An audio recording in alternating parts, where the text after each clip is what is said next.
而家點搞啊？成個棚都唔可以出去做嘢嗱，因為較早前有一單嚴重事故啦，咁啊令到咧所有嘅大維修嘅棚架咧，佢都唔可以用呢個棚網嘅。咁唔單止影響到大維修方面啦，咁我哋裝修或者小家庭嘅維修裝修嘅使用棚架嘅地方啦，咁其實都有好大影響嘅喎。因為而家咧，其實好多屋苑啊或者一啲管理處咧，佢都係有要求嘅，你個所有嘅搭棚用嘅物料啦，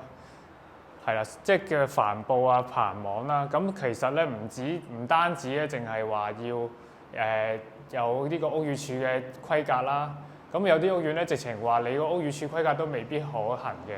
因為有好多檢測報告出咗咧，有啲牌子啊嗰啲型號都未必合乎嗰個阻燃嘅功效㗎。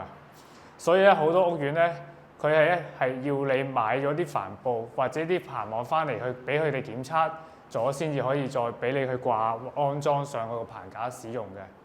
甚至乎咧，有一啲屋苑咧仲嚴格啲、苛刻啲嘅，直情你個棚架係唔可以有網同帆布啦。咁好似而家呢個屋苑都有好多地方都唔俾落呢個網㗎啦。咁所以各位啦，如果嚟緊咧想裝修啊或者維修需要搭棚嘅咧，咁大家就要問清楚你嘅屋苑有咩規格啦，用呢個棚網。